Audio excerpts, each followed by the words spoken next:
mga sayang soy, mayang bontag sa iyong tanan. So bitaw kakatapos lang hilamos ang inday nyo, ito yung gamit ko.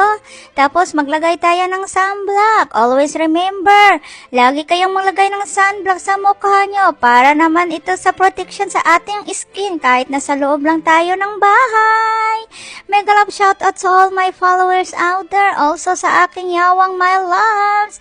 Bitaw mga sayang soy, mayong adlaw, mayong bontag kung asa man mo rang dapitak. Dahil din dapita is alas 11 na sa adlaw.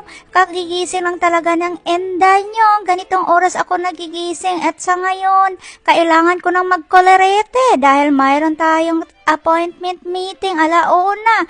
Bitaw ganito yung senaryo mga sayog soy. Alam nyo naman na mayroon akong trabaho kapag gabi.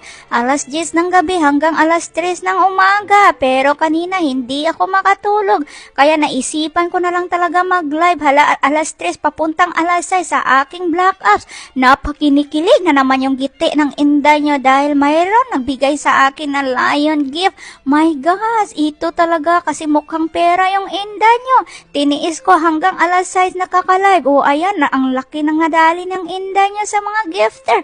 Alam nyo naman yung mga viewers ko, puro apamay. Nako, kinilig talaga yung farong ng inday nyo. Charot! And then, ito pala yung eye cream. Ilalagay ko dito sa aking eye bags para naman talaga mabawasan yung laki ng eye bag ng inday nyo. Kasi kulang tayo sa tulog. Bastante sa pulaw, charot!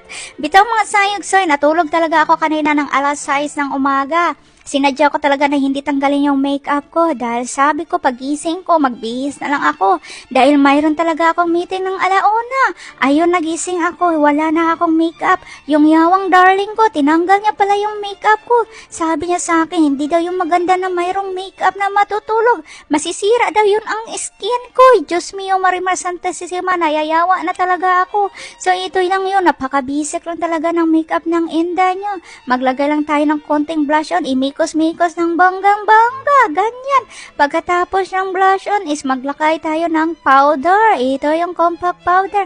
Very basic lang mazay ito. Ito yung pinaka-favorite ko talaga. Ayan, imikos-mikos mo na lang. Gumagamit ako ng brush kasi gusto ko talaga yung brush, mga sayog soy.